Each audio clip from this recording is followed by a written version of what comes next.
예, 반갑습니다. 잘못 알려진 단군신화 바로 알기라는 제목으로 이 시간 함께할 이건철입니다. 우리 삼국유사에 나온 고조선 편, 과연 이게 신화냐? 이 단군신화에 대해서, 우리 상고사에 대해서 적극적인 태도로 보이는 척도, 소극적으로 보이는 척도 단군신화에 대해서 다 부정적인 시각을 보이고 있습니다. 상고사에 대해서 적극적인 태도를 보이는 측은 왜 이게 신화냐? 역사지 라고 말하고, 또 소극적으로 태도를 보이는 측에서는 이게 무슨 역사냐? 신화지 라고 말합니다. 자, 그러면 삼국유사 고조선편 과연 어떻게 되어 있느냐? 위서운으로 시작되는 문장과 고기운으로 시작되는 문장 두 가지가 있습니다.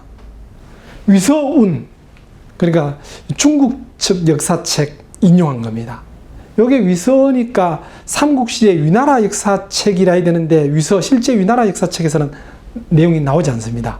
어느 위서인지는 아직도 역사학자들이 좀 논란이 조금 있습니다. 어쨌든 위서운 했고, 밑에 고기운은 우리 고대사 역사책인데 역시 이 책도 지금 전해지지 않고 있죠. 두 가지로 나오는데, 위서운에서는 보시면요, 지금부터 2000년 전에 단군 왕검이 있었다. 도읍을 아사달에 정했다. 요 뒤에 거는 이제 아사달에 대한 그 지명에 대한 이 삼국유사 쓴 이ren의 나름대로의 생각입니다. 주석처럼 다른 거고. 개국호 조선, 나라를 열어서 국호를 조선을 했다.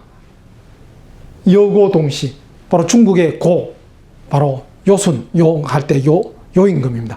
요임금과 같은 시기였다. 자, 요 내용 문장 보면 신화적인 내용 하나도 없죠.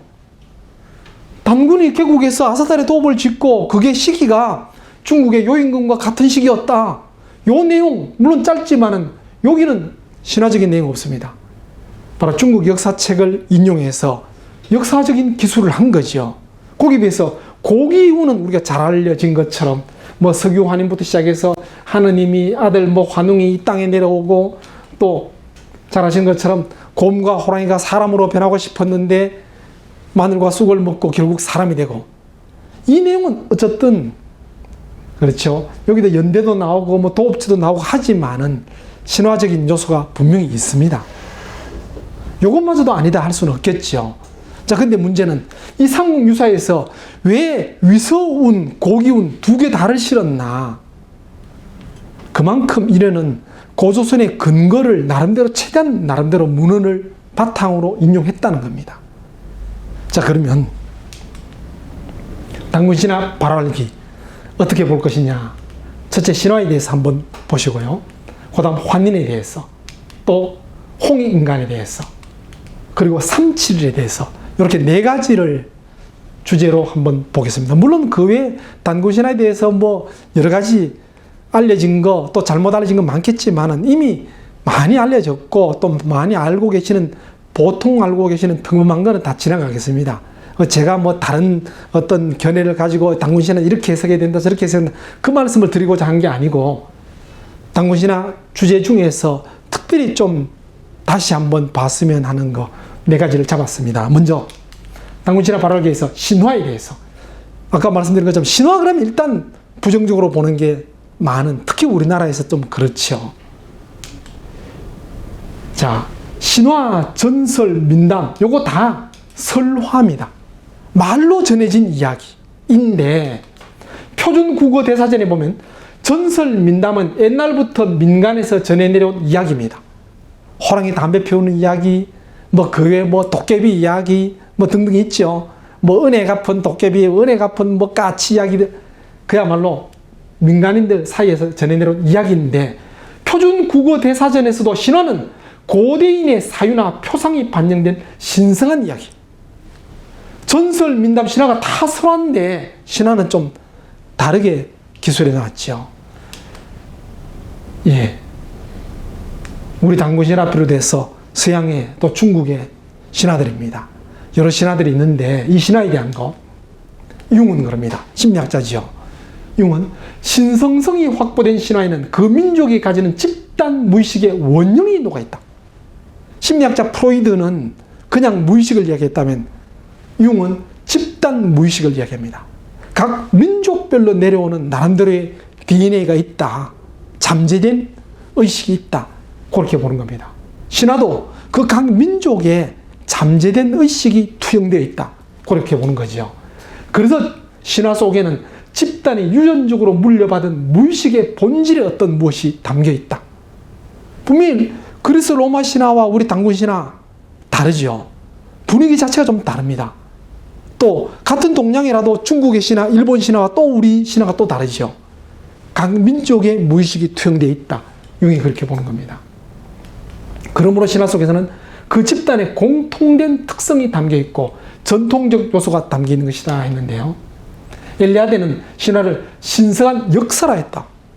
예, 신성한 이야기가 아니고 신성한 역사다 그랬죠. 신화학자입니다. 엘리아데. 조셉 캠벨. 신화는 삶의 경험답이며 인간에게 내면으로 돌아가는 길을 가르쳐 준다. 단순한 그냥 민담스러워하고는 좀 다르다는 겁니다. 또 비얼레인. 신화를 과학의 시초이며 종교와 철학의 본체이자 역사 이전의 역사다. 예, 신화에 대한 여러 학자들의 견해인데 특히 비얼레인. 과학의 시초이며 종교와 철학의 본체이자 역사 이전의 역사. 여기서 참 많은 함축된 어떤 느낌, 어떤 의미를 찾을 수 있겠죠. 오늘날의 관점에서 보면 이야기처럼 뭔가 좀 황당한 것처럼 보이지만은 옛날 사람들은 그게 역사일 수 있었다는 겁니다. 역사 이전의 역사. 좀 웃기는 얘기지만은 제가 어릴 때 아버지한테 들을 때 제 조상 중에 한 분이 아주 뛰어난 장수가 있었던 것 같아요. 그러니까 이제 비장군인데 그래서 막 그야말로 비장군 날비자 써서 비장군인데 그래서 말을 타고 하다가 말에서 뛰어내려서 날라서 다시 말을 타고 막 그랬다. 어릴 때 그걸 들으면서 아버지한테 들으면서 야 정말 대단한 분이구나 싶었는데 그게 자기 조상들을 좀 높이기 위해서 후손들이 꾸미고 한 그런 거. 물론 그분 있었는데 그 얘기에서 좀 살을 붙였겠죠. 작은 신하지만은 마찬가지입니다. 문서로 기록되기 전에는 이야기로 전해오다 보니까 입담 좋은 사람이 오늘날로 치면 첨삭, 그렇죠? 보태기도 하고 빼기도 하고 그러면서 또 재미나게 또 꾸미기도 하고 그런 면이 있었다. 그렇게 보시면 되겠죠. 그래서 이런 신화학자들의 공통된 견해를 보면 신화가 태초의 사건이나 자연, 사회 현상의 기원과 질서를 설명하고 신과 인간의 관계를 이야기한다고 보는 점입니다. 태초에 문자 발명 이전에 문자를 기록하기 위한 파피루스 종이도 없는 그런 시대 이전에 내려오는 얘기. 그러다 보니까 좀 신성시하다 보니까 신과 인간의 관계까지도 담고 있다. 그렇게 보는 겁니다.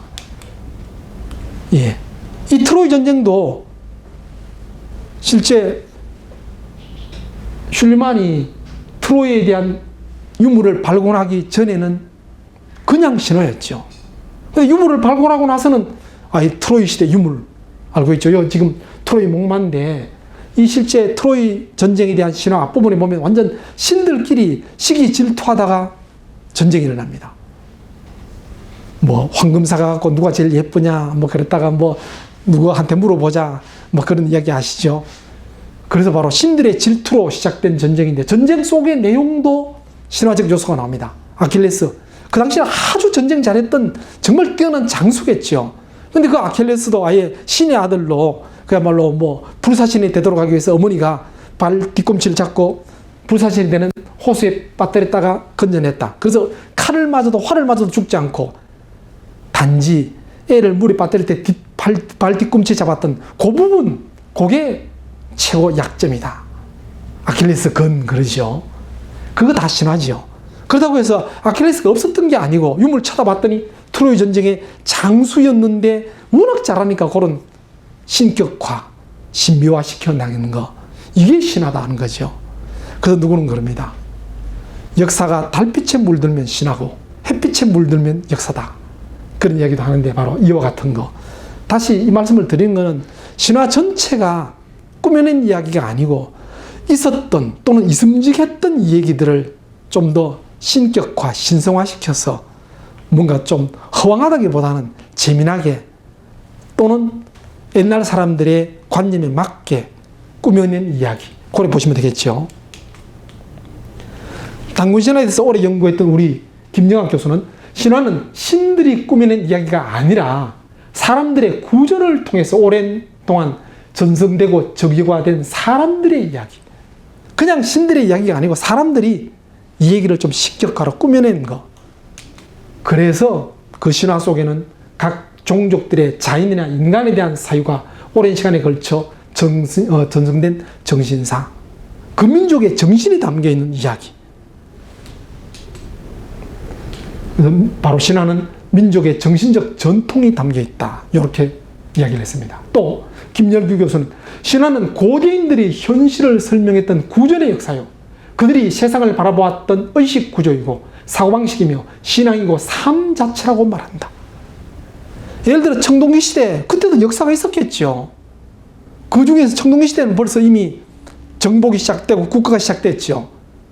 근데 그 후손들, 그 나라 왕의 자손들 나중에 기록해 놓은 것도 없고 말로 전달받았고 이 얘기 전해 들었겠죠. 그랬을 때 전해지면서 자기 조상에 대해서 아주 크게 부풀려지기도 하고 거의 하늘에서 온 것처럼 신이다 그러기도 했겠죠.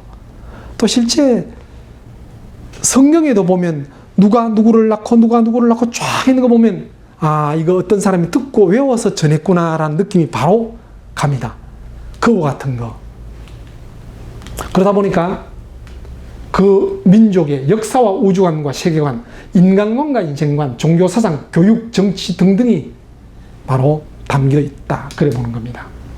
그런 의미에서 신화는 한 민족이 공유하고 있는 근원적이고 한 민족의 어제와 오늘과 내일을 조망해 볼 수 있는 틀이나 태가 될 수 있다. 그 원형이라는 거죠. 그래서 신화는 황당하다고만 보지 말고 그 민족의 어떤 정서, 감정, 그 민족이 원래 갖고 있던 바로 조상들의 어떤 얘기가 담겨 있다는 겁니다. 그리스 로마 신화나 그 자체가 전체 다 그대로가 아니고 바로 그리스 로마 그 당시 살았던 사람들에 대한 이야기를 신격화시켰다든지 또는 신비화시켰다든지 그런 거, 그 사람들 특징에 맞게, 그 사람 어떤 정서에 맞게 가미된 거, 우리는 우리대로 우리 한국인의 정서에 맞게 가미된 거, 그게 신화다 그런 거죠. 자, 근데 이러면 또 그래서 로마 신화는 신들이 나오고 또 중국 신화도 반고, 그야말로 태초에 혼돈의 시대에서 반고라는 거인이 태어나서 하늘 땅을 가르고 지구를 만들고, 또 일본도 마찬가지로 그런 게 있는데 왜 우리는 단군 신화 천지 창조도 없고 무슨 고작 조선 세우고 아사달, 우리 신화는 왜 이러냐 싶은데 우리 신화에도 창세 신화가 있습니다. 이건 유명한 마구알미 신화인데 그림인데요. 1930년대에 체록했던 제주도에 바로 초감제, 그는 무당들이 굿할 때 신을 부르기 전에 쭉 읊는 무가입니다. 무가 속에 창세 신화가 있습니다. 혼돈 시대에서 천지가 창조되고 하늘 해와 달이 뜨고 그런 게 쭉 나옵니다. 또 역시 1930년대에 함경도 지방에서 체록한 창세가 또 있습니다. 그것도 미륵과 석가가 싸우고 그러면서 이제 싸웠다고 해서 치고받고 싸우는 건 아닙니다. 어떤 이제 경쟁, 지혜의 경쟁을 통해서 어떤 이제 우리 미륵 신앙에 담겨 있는 그런 창세 신화가 있습니다. 근데 그거는 각 지방에 나오지만 이 마구알미 신화는 전국에 고루고루 퍼져 있어요. 정말 참 우리 괜찮은 건데, 이런 게 다 있었나? 안 배우니까 그렇죠. 우리 역사책, 이제 단군 신화는 이제 학교 교과서에도 이제 단군 시대 역사로 좀 기술되기 시작했는데, 이런 건 아예 기록이 안 돼 있으니까 우리는 창세 신화가 없는 것처럼 보입니다. 우리도 있는데, 단지 이제 서양의 그리스 로마 신화처럼 다듬어지지 않은 각 지방마다 조금씩 다른 얘기로 전해드립니다. 이름도 좀 마고라 그러기도 하고 또는 노고라 그러기도 하고, 노고단 그러죠. 노고 그러기도 하고, 심지어는 제도에서는 선문할망, 선문대할망 그럽니다. 근데 비슷한 거는 거인입니다. 제도 선문대할망에 보면 얼마나 큰지, 한라산을 베고 누우면 발이 제주도 앞바다 발에 담겼다 그렇게 큽니다. 그 할망이 손을 쭉쭉 가르면 거기서 땅이 생기고 들이 생기고 내가 생기고, 오줌을 놓더니 강이 생기고 바다가 생기면서 섬도 생기고 그런 게 나옵니다. 그 전국마다 조금씩 다르지만 공통점은 큰 거인이 바로 땅을 가르고 들을 가르고 산과 강, 바다를 가르고 그런 걸 했다. 창세신화에 가까운 신화입니다. 할망, 그래서 꼭 요는 이제 그림을 이렇게 늙은 할매 그랬는데, 이 할망이란 뜻도 어쩌면 할미, 제도 할망인데 할미, 한 어머니, 큰 어머니, 그런 의미. 어찌 보면 서양에서 뭐 대지의 신 가이아, 그와 같은 이미지를 담고 있는 우리 신화, 이런 것도 있다는 겁니다.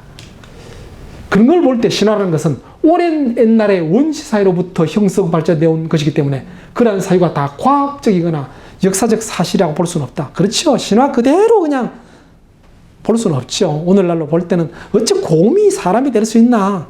그렇죠. 하나님이 너 내려와서 이 땅 보니까 홍익인간 날마다 내려왔다. 그대로 고지곧대로 볼 수는 없다. 당군신화 역시 과학적인 관점, 오늘날의 어떤 실정주의 역사 철학 관점에서 볼 때는 틀렸다. 아니다. 말도 안 된다. 그럴 수 있겠죠. 그렇지만은 그 속에 담겨있는 의미를 유추하면서 그것을 인간들의 이야기로 바꾸면 우리 민족의 시작과 성장을 말해주는 문학이자 역사가 될 수 있다. 아까 앞에서 말씀드린 것처럼 이련이 삼국유사에서 단군시대, 단군조선을 이야기할 때 두 가지, 위서운과 고기운 두 가지를 들은 이유도 바로 역사서에 이렇게 기술되어 있고 신화처럼 이렇게 내려온다. 그처럼 단군시대가 있었는데 역사로 기록된 것은 짧지만 신화로 기록된 건 또 이렇게도 있다. 그렇다면 그 속에 그 뜻들이 어떤 의미가 있냐, 이런 걸 당연히 돌아봐야 될, 또 돌아볼 만한 가치가 있다는 겁니다. 단군신화 속에는 우리 민족의 역사와 우주관, 인간관과 세계관, 종교, 사상, 교육과 정치 등이 담겨 있다는 겁니다. 자, 그럼 이제 단군신화 바로 알기, 환인에 대해서. 아까 삼국유사 고기운에서 시작이 석유환인 그러죠. 석자, 이슬유자, 환인. 옛날에 환인이 있었다. 여기서 환자는 한에서 온 거지. 예, 이렇게 썼는데 실제 고로 히읗 밑에 아래아 한, 그겁니다. 이게 이제 오늘날 고가 잘 쓰기 힘들어서 제가 이렇게 고쳤는데 실제 한에서 왔다. 그러니까 꼭 옛날식 발음 환이 아니고 옛날에 그렇죠. 한자 있기 전부터 내려온 거, 또 한자 있어도 민간인들 사이에 말로 구전되어 내려온 거, 그런 게 있었겠죠. 그런 때는 한이라 그랬는데 한자로 표현할 때 저렇게 썼다는 겁니다. 자, 정약용. 옛날 대륙에서 남쪽으로 향해온 한민족이 그들의 우두머리를 한, 이것도 마찬가지입니다. 옛날에 한 그렇게 했죠. 불렸고 이런 통치 형태에서 한이라는 이름이 생겼다. 아방강역고 우리나라 땅 어느 정도 크기냐, 그걸 주로 이야기하면서 정약용 이렇게 말했습니다. 한. 그러니까 한 하는 그 자체가 옛날에 큰 우두머리를 그렇게 썼다. 그래 보는 겁니다. 또 신채호. 환인할 때 환자란 광명, 환하다. 그런 의미, 그 뜻에서 취한 것이다. 그랬습니다. 최남선. 동북아 일대의 산천 이름, 사람 이름에서 발견되는 박. 이것도 박 이렇게 썼는데 실제 비읍 밑에 아래야 리얼기역. 요게 최남선에서 표현한 겁니다. 요 박자가 바로 흰백자를 그렇게 박으로 썼다는 겁니다. 백두산, 태백산, 백운대, 백자 많이 쓰죠. 좀 뭔가 신성한 산, 대단한 산, 뭐 영산, 또 좋은 위치, 그런 데 백자를 많이 썼는데, 그건 본래 하늘과 태양, 그리고 신을 하나로 보는 이것도 마찬가지로 박, 사상에서 온 것이다. 박이라는 자체가 밝다, 밝음, 태양처럼 밝은, 그때 쓴 게 바로 오늘날 한자로 쓸 때 백으로 쓰였다. 그래 보는 겁니다. 최남선의 박사상인데, 여기서 후대의 한, 또는 이것도 한도 마찬가지입니다. 히읗 밑에 아래야 미연입니다. 또는 닭도 디귿 밑에 아래야 기역. 닭, 대이. 그렇게 음이 바뀌었다. 그러니까 크게 밝다, 태양처럼 밝다 하는 것 자체가 바로 나중에 백자 또는 큰 대자 또는 환자, 한자 이런 식으로 쓰였다는 겁니다. 이경은 박, 여기도 마찬가지입니다. 비읍 아래야 리얼격입니다. 원래 글씨. 박을 희다고 하는 것은 하, 이것도 히읗 밑에 아래야. 하의 명사인 해, 이것도 히읗 아래야 이. 그러니까 해다, 희다, 요게 발음이 바뀌어서, 그래서 뭐 박됐다, 하, 이것도 마찬가지입니다. 히읗 밑에 아래야, 하이, 해, 하, 하이, 하. 이렇게 했는데 결국은 발달한 자체가 해. 그렇죠. 탕을 가지고 우리말로 해 그러죠. 해에서 희다, 하얗다, 밝다, 이런 글씨가 왔다는 겁니다. 결국은 한이란 말 자체가 희다, 하얗다, 밝다, 탕 같다, 이런 걸 담고 있다라는 걸 글자로 분석해 낸 겁니다. 함석헌은 한을 한자로는 한, 간, 한, 환으로 썼으나 음을 표현한 거, 그렇죠? 한자 있기 전에 이미 우리말 속에 한이라 했는데 한자로 옮겼을 때 이렇게 썼다. 우리가 뭐 신라시대 직급에 보면 그런 거 나오죠. 직책에 보면 뭐 이벌찬, 각간 뭐 그런 거 나오죠. 간, 한, 심지어는 징기스칸, 예, 다 한과 관계되는 유사한 그런 것을 한자로 표현한 것이다. 그래 봅니다. 이 한 또는 한, 마찬가지로 히읗 밑에 아래 한, 이게 우리 정신생활의 등뼈다. 우리 민족의 정신의 가장 줏대, 등뼈, 중심이 한이었다는 겁니다. 우리 사람은 한 사람이요. 우리나라는 한 나라요.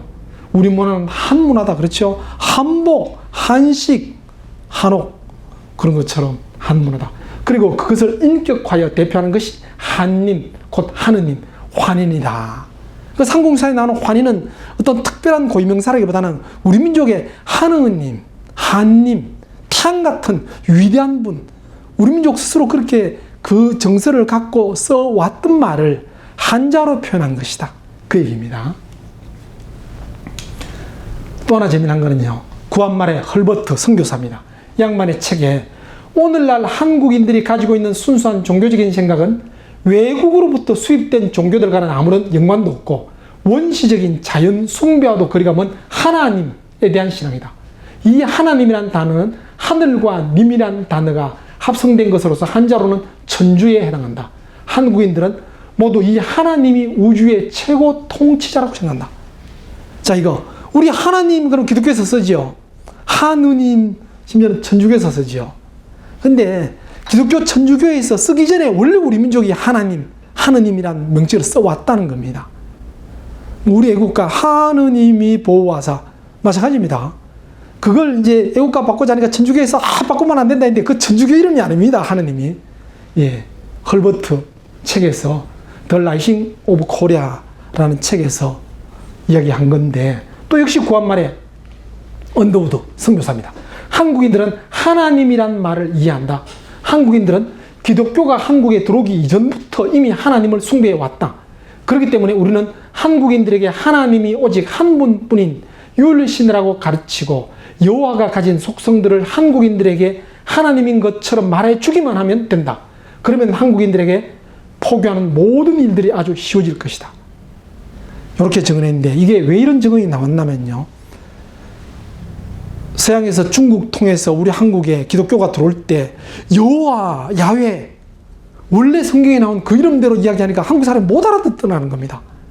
여호와를 숭배하자, 야훼를 숭배하자 하니까 그게 뭔데, 그 말 설명도 너무 어렵다는 겁니다.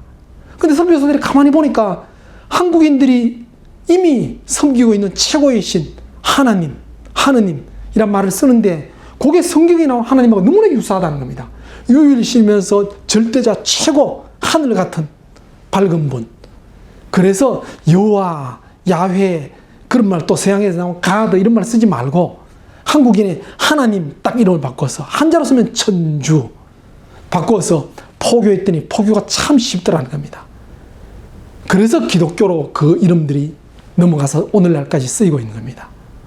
그러다 보니까 참 재미나다 하기보다는 어쩌면 우픈 이야기인데, 1992년도에 민족 종교단체 대표인 정근철, 저하고 성은 다른데 이름은 똑같습니다. 그 양반이 바로 기독교 천주교계에서 쓰고 있는 하느님, 하나님이라는 명칭 사용 배제 청구 소송을 했습니다. 원래 우리 건데 기독교 천주교에서 우리 명칭 하나님을 도용해 갔다, 쓰지 마라, 우리 거다, 재판 청구 소송했습니다. 재판 결과 어찌 됐겠습니까? 결국 판결은 이미 하나님, 하느님이 이런 걸 통해서 원래 우리 이름을 기독교가 뭐 쓰고 있다 할지라도 이미 지금은 그게 보통 명사가 되어버렸다. 그래서 누구 쓰지 마라 할 수가 없다. 그 얘기입니다. 예를 들어서 우리가 상표 등록 또는 의장 등록하죠. 멋진 걸 했을 때 뭐 발명 특허도 등록하지요. 심지어는 이름 하나도 멋지게 지으면 등록할 수 있습니다. 근데 어머니 같은 경우는 등록이 안 됩니다. 왜 안 되느냐? 온 우리 국민들이 다 쓰는 보통 명사라서 제가 어머니를 상표 등록해버렸다가 대한민국 사람 아무도 어머니 못 쓰겠지요. 그래서 안 된다. 결국 소송에서 졌지만은 의미 있는 소송이었습니다. 자, 그러면 문제는 환인. 자, 이게 맞나 하는 건데요. 1512년 정덕본, 지금 남아있는 가장 오래된 상국유사 정덕본, 서울대 소장하고 있는 거. 또 1904년에 도쿄대 발행본에서는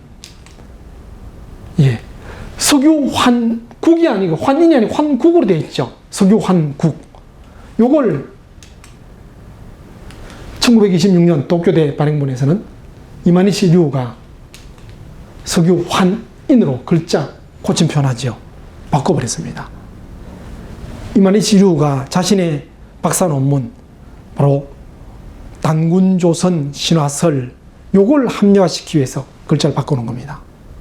바꿔놨는데, 그러고 나서는 이 책을 이렇게 바꾼 것을 여러 번 찍어서 배포를 많이 한 겁니다. 그걸 최남선이 알고 천인의 망필이다. 천한 놈이 쓴 망할글이다. 비판합니다. 그런데 지금까지도 결국 거의 대부분 우리 상공사 그러면 석유 환인 그렇게 알고 있죠. 근데 환인이 맞나? 그러면 황국이 맞나? 상공유사 이거 원래 황국으로 되어 있다면 그 황국이 맞는 거지. 꼭 황국이 맞다고 하기도 또 곤란합니다. 삼국유사와 거의 비슷한 시기 약간 뒤지만은 제왕운기에는 또 환인, 상제 환인으로 나옵니다. 그리고 앞에 상국유사도 석유 환국을 환인으로 이마니시 류가 변조했다 하지만 변조하기 전에 환국 해놓고도 갈로해서 제석을 말한다. 바로 이런이 스님이니까 불교에서 최고 어떤 부처님보다 더 높은 그런 제석, 그게 바로 환인이다. 그렇게 주석 달았고, 여기서도 제왕운기에서도 상제, 옥황상제 같은 상제 환인 이런 게 나옵니다. 그래서 어째 볼 때는 환인이 문장상으로 볼 때는 맞을지도 모릅니다. 근데 문제는 원본에 환국으로 되어 있다면 삼국유사 번역할 때는 환국으로 해주고 제왕운기 번역할 때는 환인으로 하는 거, 이게 도리죠. 근데 문제는 환인, 환국이 그 당시는 같이 혼용했었다고 볼 수 있습니다. 예를 들어서 제가 누구누구의 아들이다 그러기도 하고 대한의 아들이다 그러기도 하지요.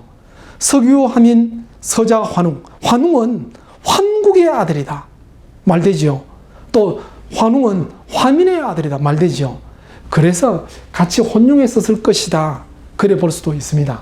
근데 이 황국이라는 것도 무시할 수 없는 것이 우리 대한민국 국호 유래. 자, 조선은 옛날 고조선 이름을 따와서 고조선을 받드는 의미에서 조선이라 지었습니다. 자, 그러면 고려는 아시죠? 옛날 고구려 따온 겁니다. 근데 고구려가 계속 고구려 안 했습니다. 고구려도 진작에 이름을 고려로 바꿨습니다. 초기에 그 중기 되기 전에 장수왕 때가 아주 그때 고려로 표기가 되어 있습니다. 고구려로 표기되어 있는 게 아니고 그때 이후로 계속 문헌에 보면 고려라 되어 있어요. 근데 그때부터 고려해버리면 실제 왕건 고려하고 헷갈릴까 싶어서 지금도 우리는 역사에서 그 당시는 고구려, 나중에 거는 고려 그러죠. 근데 그 당시 옛날에도 삼국시대 고구려도 고구려라는 이름보다 고려로 더 많이 썼습니다. 자, 그렇게 옛날 자기 선조의 나라를 다시 또 받들기 위해서 국호를 다시 쓰는 게 있는데, 그럼 우리가 쓰는 대한민국은 어디서 왔냐? 당연히 대한제국서 왔죠. 그럼 대한제국은 어디서 왔나? 예, 고종대 칙령입니다. 우리나라는 곧 사만의 땅인데 국초에 천명을 받고 하나님의 나라로 통합되었다. 지금 국호를 대한이라고 정한다고 해서 안 될 것이 없다. 옛날 우리나라를 사만이라 했다. 또 사만 그러면 또 경상도 전라도에 있는 만진한 변환생 가는데 그거 아니라는 겁니다. 고대에 우리가 세계의 큰 나라 다 한이라 했는데 삼만. 자, 그거 왕건에 우리가 아는 후삼국 통일의 슬로건이 사만일통입니다. 경상도와 전라도에 있는 만진한 변한 그거라면 그거 통일하겠다 아니죠. 그러면 결국은 고대에 우리를 한이라 했다. 우리 스스로 나라 이름 고조선이라는 이름 이전에 있었던지 어찌 보면 그래서 단군 신화를 오늘날의 각도로 해석한 사람은 그렇게도 해석합니다. 환인, 환국이 바로 한국이었다. 그 한국의 아들 환웅이 남쪽으로 이동해서 조선을 건국했다. 그 조선 이전의 한국이었다. 그렇게 해석을 하지요. 일리가 있습니다. 그래서 우리 스스로 또 그 외에 우리나라를 해동이라 했다, 청구라 했다 그런 말이 있는 것처럼 한국을 했다. 그 이름을 대한제국, 오늘날 대한민국 되었다는 겁니다. 또 시경에 한후는 맥족을 복속시키고 그 땅의 제후가 되었다 했는데 이 한후를 오랫동안 바로 춘추전국시대, 춘추시대 때 여러 나라 중에 있는 한, 그 나라의 후로 해석을 많이 했는데 후한말에 대학자 왕부가 잠보로 내서는 시경 속에 말한 한후는 기자 조선의 동쪽에 있는 나라 임금이다. 이런 게 나옵니다. 이런 걸 볼 때 고대에서 중국에서 우리를 볼 때나 우리 스스로 볼 때나 한국이란 나라를 많이 우리가 스스로 사용했고 또 있었을 것이다. 그래 보는 겁니다. 일리가 있는 거죠. 그럴 때 그래 본다면 삼국사에 나오는 거 환인으로 볼 수도 있고 환국으로 볼 수도 있고 뭐 이만일씨가 변조했기 때문에 환인은 무조건 틀렸고 환국이 맞다. 꼭 그럴 수는 없죠. 근데 어쨌든 뭐 삼국유사, 장운기 이후에 조선시대 때 나왔던 고조선 기록에도 보면 환인 쓸 때도 있고 환국 쓴 책도 있고 조금 나눠집니다. 그리고 혼용했었다. 고려 보시면 되겠죠.